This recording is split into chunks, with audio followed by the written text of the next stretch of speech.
Class 9th civics changes faced by democracy। आज का topic है changes faced by democracy. Democracy में किस किस्म का चैलेंज फेस हो रहा है, तो ये है हमारा topic, challenges faced by democracy. The first challenge that is role of money power in elections. Lots of money is used in elections. People wish more money have more chance to get elected. अब जब elections हो रहे हैं country में, तो लोग उसमें पैसा खर्च करते हैं, वोट को हासिल करने में पैसा खर्च करते हैं वही लोग जिनके पास पैसे हैं। More and more money is spent on the publicity, buying voters etc. Then these people want recover this money by misusing their power। तो अब जब क्या हो रहा है, जिसने पैसा खर्च किया था वोट हासिल करने के लिए, और जब वो वोट हासिल करता है और इलेक्शन जीत सकता है, तो उसके बाद वो वही करता है, वो सोचता है कि मैंने पैसे जमा खर्च किए हैं, अब मुझे वो पैसे रिकवर करने हैं और वो पैसा वापस लाना है। This is the first challenge of democracy. Number 2 point, inequality of income of people.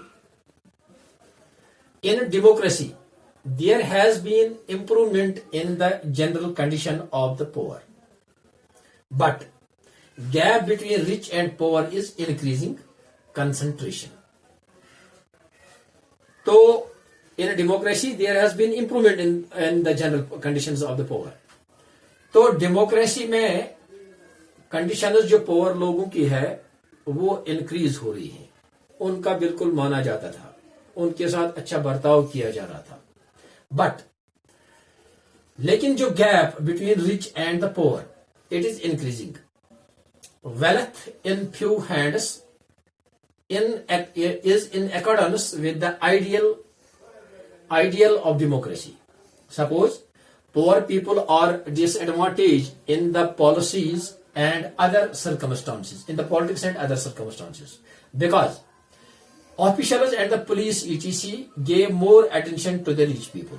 जो हमारे ऑफिशियल्स हैं, आजकल के लोग दफ्तरों में बैठे हैं, और पुलिस जो है वो ज्यादातर अटेंशन रिच लोगों की तरफ देते हैं और गरीब लोगों की तरफ नहीं। सपोज फॉर एग्जाम्पल कोई किसी गरीब को किसी के साथ लड़ाई झगड़ा हो जाए, तो अमीर किसी मिनिस्टर से फोन करवा सकता है और उसके हक में पुलिस फैसला देता है, और गरीब का कोई नहीं मानता है। That is one condition. This is also one of the challenge among the democracy, in the democracy. तीसरा पॉइंट दैट इज इलिटरेसी।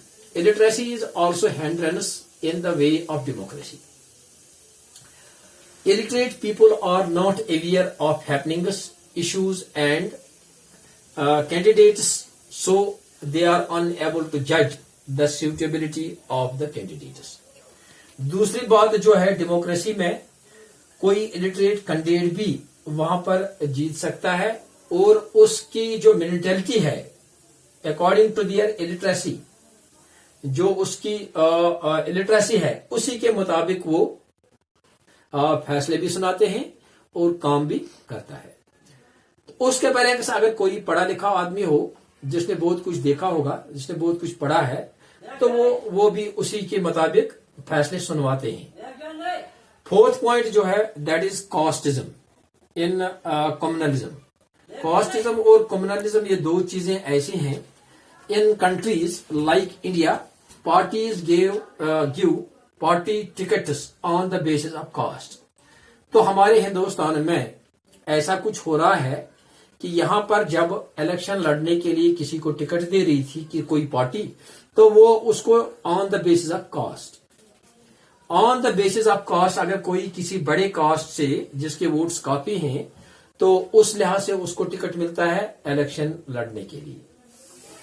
दूसरा चीज, people also vote on the basis of caste, और लोग भी फिर अब उसी कास्ट के मुताबिक वो वोट देते हैं, चाहे वो कैंडिडेट अहल होगा या ना अहल होगा। दूसरा पॉइंट जो इसमें है, that is religion is also used. यहां पर डेमोक्रेसी में अगर कोई हिंदू रिलीजन से ताल्लुक रखता हो तो उसी को मैंडेट दिया जा रहा था, अगर उसमें मुस्लिम वोटर्स ज्यादा होंगे तो उसी मुस्लिम कैंडिडेट को वहां पर मैंडेट दिया जा रहा है। ये चीजें भी यहां पर हमारे हिंदुस्तान में हो रहे हैं। These are the challenges faced by the democracy.